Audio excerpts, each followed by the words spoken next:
భూమి మీద దాదాపు అన్నింటికి డబ్బు కావాల్సిందే. భూమి సూర్యుడి చుట్టూ తిరుగుతున్నట్లు మనిషి డబ్బు చుట్టూ తిరుగుతున్నాడు.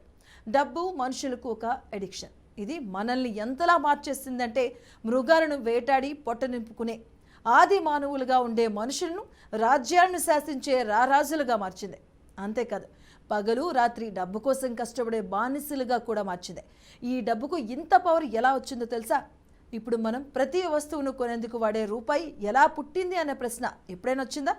డబ్బు ఎప్పుడు, ఎందుకు, ఎలా తయారైందో, మన దేశంలో ఈ డబ్బు ఎలా చలామణి అయిందో, రాళ్ళ నుంచి ఈ రూపీ వరకు ఎలా రూపాంతరం చెందిందో ఇప్పుడు తెలుసుకుందాం.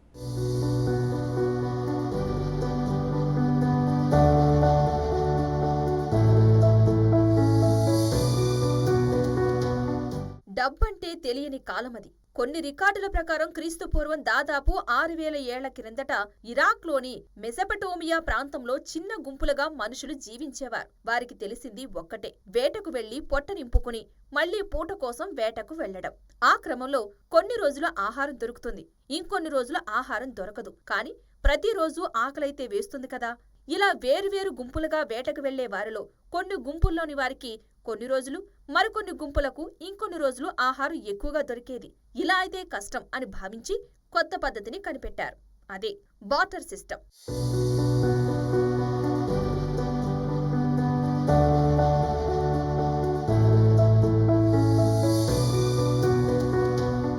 ఇంతకీ బార్టర్ సిస్టమ్ అంటే ఏమిటి? బార్టర్ సిస్టమ్ అంటే ఒక గుంపు వద్ద ఉన్న ఆయుధాలు, ఇతర పరికరాలను వేరే గుంపుకి ఇచ్చి దానికి బదులుగా ఆహారాన్ని తీసుకునేవారు. ఇలా మొదలైన ఈ పద్ధతి చాలా ఏళ్ల వరకు కొనసాగింది. ఇలా జరుగుతున్న లావాదేవీలు ఏ రోజుకా రోజు సెటిల్ అయితే పర్వాలేదు.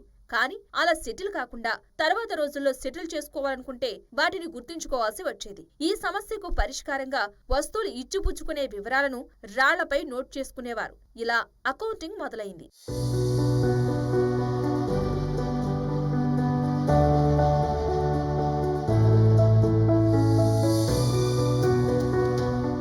రోజులు గడుస్తున్నా కొద్దీ ఈ బార్టర్ సిస్టంతో కొత్త సమస్య వచ్చింది. ఇందులో ఒక వస్తువుకు బదులుగా మరొక వస్తువు ఇవ్వాల్సిందే కదా.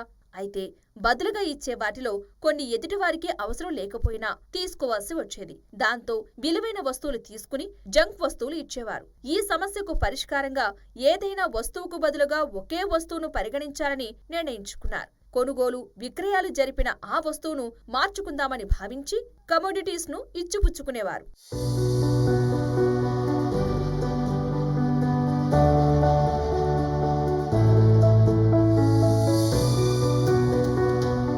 కమోడిటీస్ అంటే ఇప్పటిలాగా బంగారం, వెండి కాదు. వీటికి బదులుగా ట్రేడ్ కోసం మొదటగా వాడిన వస్తువు గవ్వలు. అప్పట్లో హిందూ మహాసముద్రంలో దొరికే అరుదైన ఈ గవ్వలను ట్రేడింగ్ కోసం వినియోగించేవారు.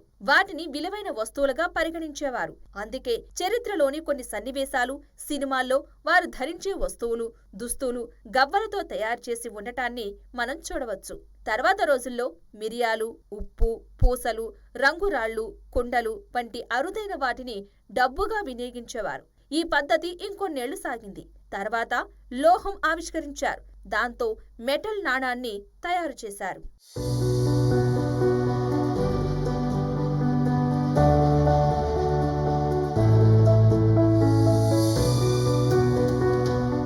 భారత్లో ముందుగా నాణెం పుట్టింది 6వ శతాబ్దంలో అని పురాణాలు చెబుతున్నాయి. మహాజనపదాలు అనే రాజులు ఈ కాయిన్లను ముద్రించారు. వాటిని పురాణ, కశ్యపణాలు, పణాలు అని పిలిచేవారు. ఇలా ముద్రించిన వాటికి ఎలాంటి ఆకారం ఉండేది కాదు. తర్వాత కాలంలో మౌర్యులు గ్రీక్ దేశాన్ని గమనించి ప్రత్యేక మార్కుతో వివిధ మెటల్స్ తో నాణేలు ముద్రించారు. బంగారు నాణాలను సువర్ణ రూప, రాగి నాణాలను తామర రూప, వెండి నాణాలను రూప్య రూప అని పిలిచేవారని చంద్రగుప్తుడికి మంత్రిగా ఉన్న చాణక్యుడు తెలిపినట్లు పురాణాల్లో ఉంది. అయితే ఈ నాణాలు ఎవరు తయారు చేశారో వాటిపై ఉన్న గుర్తులను బట్టి తెలుసుకునేవారు. నాణాలపై ఎలుగుబంటి ముద్రించి ఉంటే చాణక్యులదని, ఎద్దు ఉంటే పల్లవులదని, పులి ఉంటే చోళులదని తెలుసుకునేవారు.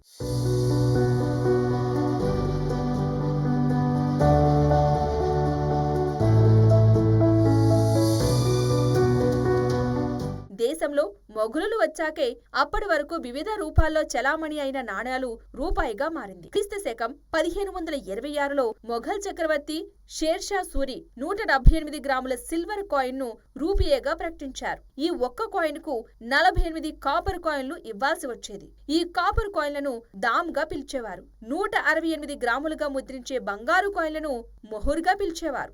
ఇలా రూపాయి ఎన్నో రూపాలు మార్చుకుంది. కాలం గడుస్తున్న కొద్దీ ఈ రూపియేలను స్టోర్ చేయాలంటే కష్టమయ్యేది. దాంతో చైనా పేపర్ మనీని ఆవిష్కరించి వాడుకలోకి తీసుకొచ్చింది. ఇలా రూపాలు మారుతూ చివరికి అవి అంతరిస్తూ ప్రస్తుతం ఈ రూపీ వాడే రోజులు వచ్చాయి.